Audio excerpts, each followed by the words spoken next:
Friends, welcome to this channel Nanak education point. My name is Hina Takkar और class 12th का Indian eco का chapter आज हम पढ़ेंगे रूरल डेवलपमेंट। बहुत ही कम टाइम में इसको खत्म करने की कोशिश करूंगी। नोट्स और टेलीग्राम पे आपको मिल जाएंगे, जाके आप देख सकते हो एंड इंपॉर्टेंट क्वेश्चन भी आपको वहां से मिल जाएंगे। स्टार्ट करते हैं रूरल डेवलपमेंट चैप्टर को। रूरल डेवलपमेंट का मतलब आप लोगों को पता ही होगा, नहीं पता तो मैं बता ही रही हूँ। रूरल का मतलब गाँव की डेवलपमेंट। अगर रूरल एरिया डेवलप करेंगे तो उसी को बोलते हैं rural development. I hope clear है आपको। Next, process of rural development क्या होता है?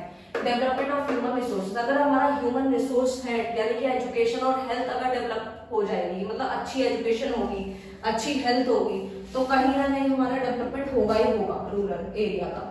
नेक्स्ट है डेवलपमेंट ऑफ इंफ्रास्ट्रक्चर, यानी कि इंफ्रास्ट्रक्चर में आपको पता है अगर रोड्स अच्छे हो जाए, हमारा इरिगेशन फैसिलिटीज हो गया, मैनेजमेंट हो गया, सब कुछ अगर बेटर हो जाए तो डेवलपमेंट डेफिनेटली होगा। नेक्स्ट चलते हैं लैंड रिफॉर्म की। हम पहले स्टडी कर चुके हैं, यानी रूल्स एंड रेगुलेशन होते हैं लैंड के ऊपर, ठीक है। अगर वो बेटर हो तो लैंड रिफॉर्म आपने पढ़ी रखा है पहले।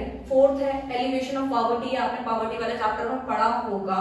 इफेक्टिव प्रोग्राम्स बनाने चाहिए गवर्नमेंट को ताकि हमारा रूरल जो है वो डेवलप करे, मतलब रूरल एरिया डेवलप करे। नेक्स्ट 5 है, 5th पॉइंट है हमारा, लास्ट पॉइंट है डेवलपमेंट ऑफ प्रोडक्टिव रिसोर्सेज। यानी कि आप ये देखो कि कहीं ना कहीं हमें ये चीज पता है कि गांव में कोई भी अच्छी फैसिलिटीज नहीं होती, ठीक है। शहरों में हर तरह की फैसिलिटीज होती है, आप खुद ब खुद देखते हैं। जब कभी आप अपने गांव मतलब लाइक जाते होंगे, जिसका भी गांव है आप जाते होंगे, देखते होंगे, तो वहां पे फैसिलिटीज इतनी नहीं थी पहले, ठीक है। अब तो धीरे धीरे डेवलप हो रहा है, थोड़ा थोड़ा, मतलब बहुत स्लो ग्रोथ है, लेकिन मतलब स्पीड कम है ग्रोथ की। बट कहीं ना कहीं जो अब बात कर रहे हैं, पहले की बात करें तो हमारे वहां पे इंडस्ट्रीज नहीं है।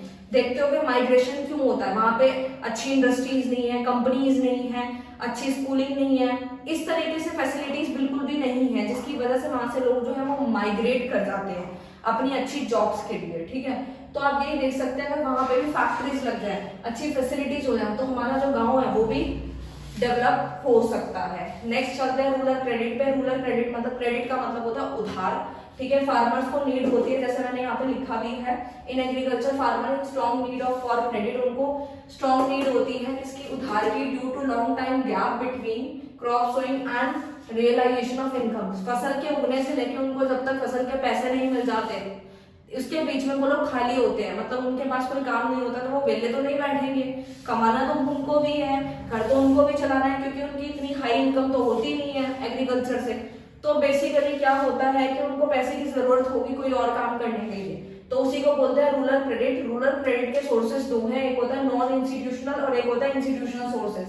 नाम से क्लियर है, इंस्टीट्यूशनल नहीं है मतलब गवर्नमेंट अप्रूव नहीं है, ठीक है। जैसे मनी लेंडर, साहूकार वगैरह, रिलेटिव रिश्तेदार, trader, commission agent, rich landlords हो गए, जमींदार हो गए, इन सब से ना फार्मर जो है वो लिया करते थे, मतलब लोन लिया करते थे। और ये लोग क्या करते थे? High rate of interest charge करते थे, मतलब इतना ज्यादा करते थे, बहुत घपला वगैरह कर लेते थे, क्योंकि इनको लगता था कि फार्मर क्या ही करेगा, मजबूर है, गरीब है, नॉलेज है नहीं, तो ये लोग हाई टैक्स लगाते थे, बहुत धोखाधड़ी करते थे, और फार्मर के पास कोई ऑप्शन नहीं होता, तो ये यहाँ से लेना पड़ता था उनको, ठीक है। फिर बात करते हैं इंस्टीट्यूशनल सोर्सेज की। इंस्टीट्यूशनल सोर्सेज मतलब एक गवर्नमेंट अप्रूव है। जब इतने सारे घपला हुआ तो गवर्नमेंट ने कुछ सोचा कि इंस्टीट्यूशनल सोर्सेज बनाने चाहिए, जिसके थ्रू हम फार्मर को जो है प्रोवाइड कर सके लोन। पहला है कोऑपरेटिव क्रेडिट हो गया, ये आपने पहले पढ़ रखा है, जो सोसाइटी बना ली जाती है, बिजनेस स्टडीज में पढ़ा होगा। लैंड डेवलपमेंट बैंक है हमारे कुछ, जो कि इनको प्रोवाइड करते हैं। कमर्शियल बैंक क्रेडिट, जो मतलब ये लोग लोन तो प्रोवाइड कर देते थे, बट कहीं ना कहीं बैंक वालों को डर रहता था कि हमारा पैसा वापस मिले या ना मिले, ठीक है।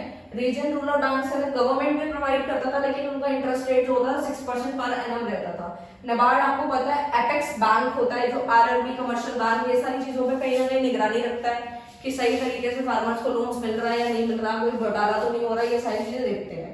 सेल्फ हेल्प ग्रुप बैंक के तो आपने 10th क्लास में भी पढ़ रखा है। Linkage programme for micro finance, छोटे मोटे फाइनेंस के लिए ये लोग प्रोवाइड करते थे, कमेटी वगैरह बना लेते थे, जिसमें इनकी खुद की मदद हो जाती थी। आई होप आपको क्लियर है। नेक्स्ट चलते हैं programme face in rural banking. Rural banking में कुछ प्रॉब्लम है जो फेस होती थी। पहला था इनसफिशिएंसी। देखो फार्मर को जो है पैसा चाहिए, जैसे सपोज मान लीजिए पैसा चाहिए होता था ज्यादा, लेकिन इतना पैसा उनको कहीं से प्रोवाइड नहीं हो पाता था, यानी कि डिमांड तो ज्यादा होती थी लेकिन सप्लाई इतनी नहीं होती थी, ठीक है।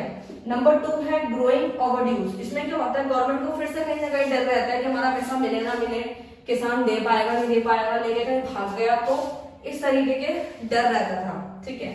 Number 3, less attention to poor and marginal farmers. देखो बहुत कम अटेंशन दी जाती थी किसके ऊपर, पुअर और मार्जिनल फार्मर्स के ऊपर। देखो आप लोगों को पता ही है गरीब लोगों पे कौन ही ध्यान देता है, ठीक है। तो कहीं ना कहीं ये पॉइंट वहां से कनेक्टेड है। इनएडिक्वेट अमाउंट ऑफ सेंसेशन, मतलब अगर नीड है 5 लाख के लोन की तो वो बोलते हैं 1 लाख मिलेगा आपको, तो ये क्या है, इनएडिक्वेट अमाउंट ऑफ सेंसेशन होता है।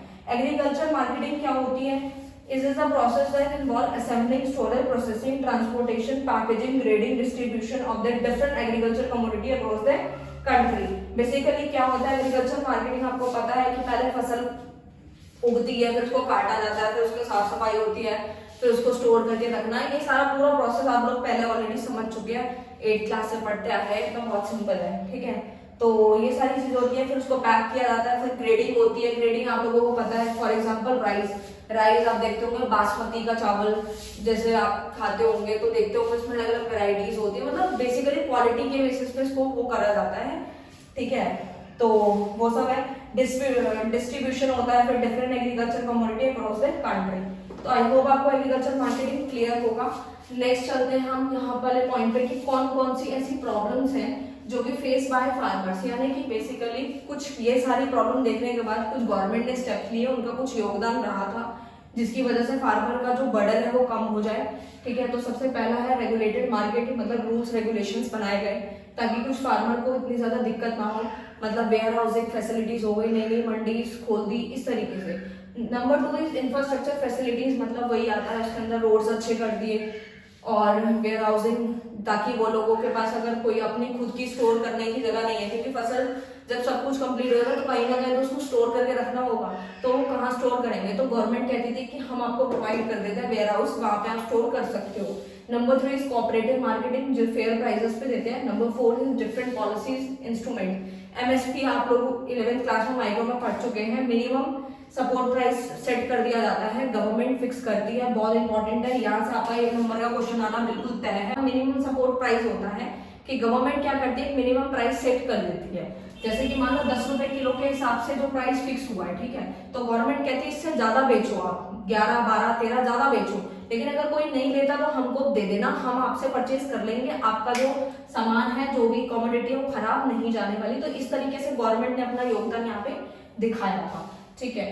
नेक्स्ट आता है इमर्जिंग ऑल्टरनेट मार्केटिंग चैनल्स हमारे, कि कौन कौन से, जब फार्मर्स जो है, बेसिकली मैंने आपको अभी बताया था कि जब फसल उगने से लेके जब तक उनको इनकम नहीं आ जाती तो बीच में, उन बीच के टाइम पीरियड में वो खाली होते हैं, तो क्या करेंगे, तो वो कुछ और भी करके अपना काम करते हैं जिससे कि वो पैसा कमा सकते हैं, ठीक है। यानी कि वो उनका प्रोसेस चलता रहता है, वो बिजनेस चलता रहता है। जैसे कि एनिमल हस्बेंड्री हो गया, ये भी आप पहले पढ़ चुके हैं, जैसे पोल्ट्री फार्म वगैरह हो गया, हेंस वगैरह हो गया, आप देखते होंगे, इसके बारे में आपने पढ़ा होगा। डेयरिंग होता है जिसमें मिल्क प्रोडक्ट्स होते हैं, जैसे गाय भैंस का जो पालन किया जाता है, जिनसे दूध वगैरह, मिल्क वगैरह मिलता है और फिर आगे सप्लाई होता है। फिशरीज में आ जाता है, आप लोगों को पता है, मछली वगैरह को पकड़ना और वो सब करना। हॉर्टिकल्चर में आपके फ्रूट्स हो गए, वेजिटेबल्स, फ्लावर, मेडिसिन, इन चीजों के ऊपर काम किया जाता है, ठीक है।